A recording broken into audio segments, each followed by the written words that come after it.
Good afternoon. This is Evangelist Robert L. McKim Sr. Not sure how much time I got left on my card here on this camera.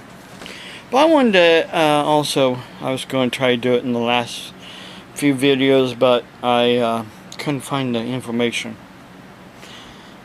But I wanted to touch base on something. A lot of people out there think the government will help everyone that's in need. But the government has so many rules and regulations. You know, you got your tax rules and regulations that's a mile long or more. Then you have agencies that are supposed to be out there to help the disabled. Such as, it used to be called the Ohio Bureau of Vocational Rehabilitation, or OBVR. Now it's called something else. Long story short, I went through them a few times in the past. The last time I went through them to help me was in 2001. And of course they gave me this packet here. There's this little booklet here that talks about, it's a consumer handbook. Let me get there, see. Consumer handbook. And in this consumer handbook, of course, they have a lot of they have pictures of people with disabilities. I want to show you something here. A picture I found while I was reading it of supposedly a psychologist in a wheelchair. He looks happy, and it says here, the licensed psychiatrist at Wright has tapped into many RSC services since a trampoline accident in high school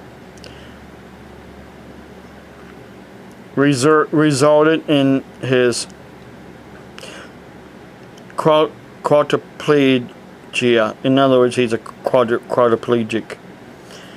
In addition to tuition assistance, he received rehabilitation technology services has allowed him to control his environment and drive his wheelchair by applying pressure to the chair's headrest. He also utilizes RSC's personal care assistance program. Why would a licensed psychologist even have to go through BVR for that fact? That's what gets me. Something is real strange about this. You know, you'd think licensed psychiatrists or psychologists would make a lot of money and have insurance that would cover, you know, their medical needs. There's something very strange about this. They make it sound good, they make it look good. They're saying that they're here to help, but in reality, that's where it kicks you really in the derriere. Reality sets in. If you go through BVR, all they want to do is put you to work. They really don't want to train you or send you to, school to train you. All they do is put you to work. And that's what they did with me in 2001. They sent me to Goodwill Industries, when was in Dover, Ohio at the time. And they put me to work. That's all they want. That's all their goal is, because they look at it this way. If they send somebody to school, they pay for someone's schooling, and then that schooling doesn't pan out, they can't get a job in that field that they wanted to go in, then it's waste of taxpayers' money. So they rather just send somebody to work And this is all comes down from supposedly the so-called experts and their studies and how they wrote the rules. Well, see, that's the thing.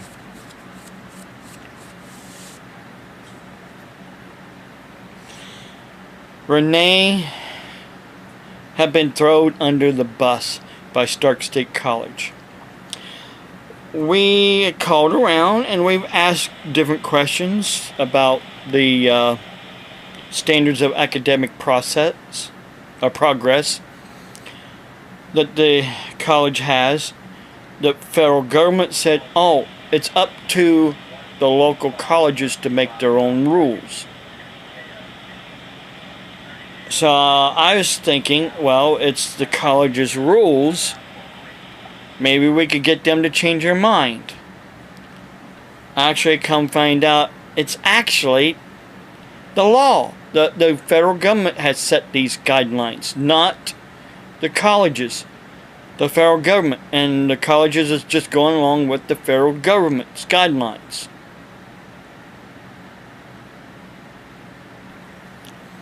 She would not had dropped so low in her grade point average if one, they would have helped her like they were supposed to help her, and two,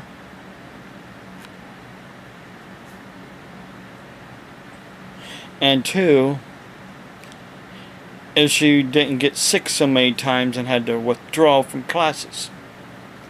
Again, they could have helped her, but there were professors and instructors out there that could have cared less to help her. And that is discrimination. And she filed for discrimination with the U.S. Department of Education. She went for a hearing last Thursday, and they basically threw her under the bus. They want her to go through BVR to get a job. They also want to set in with the meeting with BVR. Well, what gets me is, why do they want to keep pursuing or trying to help Renee when they wouldn't help her up there at Stark State College? They threw her under the bus. She's basically on her own now. She's been distraught over everything that's been going on and how people have been treated. People of faith, mind you. There's one lady up there, she says, oh, faith keeps me going. You know, if it wasn't for my faith. Well, if you had faith the way God wants you to have faith, if you had faith the way Jesus wants you to have faith, you wouldn't have been doing what you did, lady. Rules or no rules of the government. The Bible trumps God's law. I mean, man's law. God's law of love, Jesus' law of love for one another, loving Him as we love ourselves, and obeying His commandments. That's what we are supposed to do, to know that we are Christians. But nobody wants to do that nowadays. All they want to do, if they work for a college or school or some government agency, all they want to do is follow the rules of the job instead of the rules of life. And the rules of life, if you're a Christian, is to love one another. You know, it is not love when you throw somebody under the bus with a disability and wants to better their life than working in McDonald's or Burger King or Wendy's or some other fast food restaurant, or working in some other restaurant or grocery store somewhere. Okay, when I was a job coach, they had people working in the restaurant at Bueller's. And they had people, of course, working at other department stores.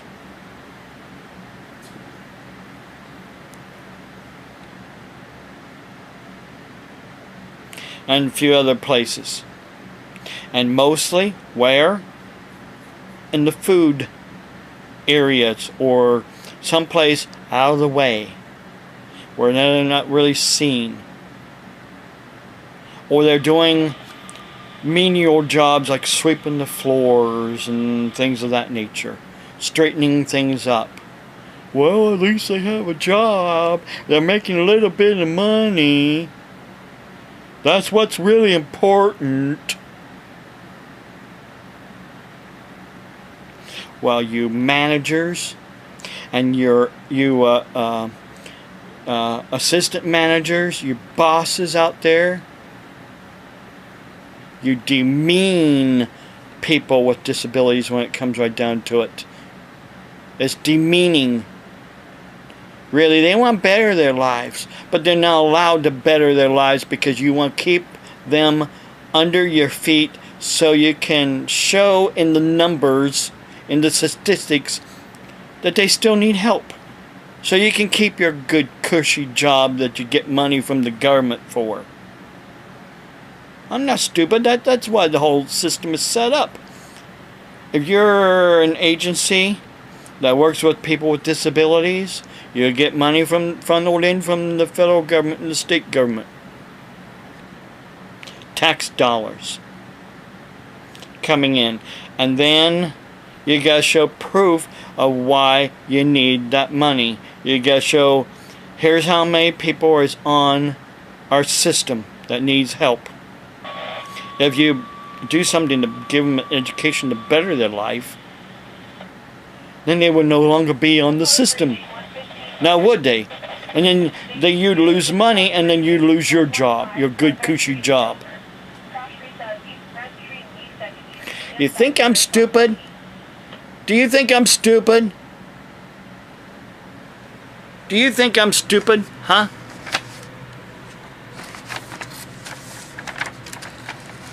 You don't know me very well then, do you?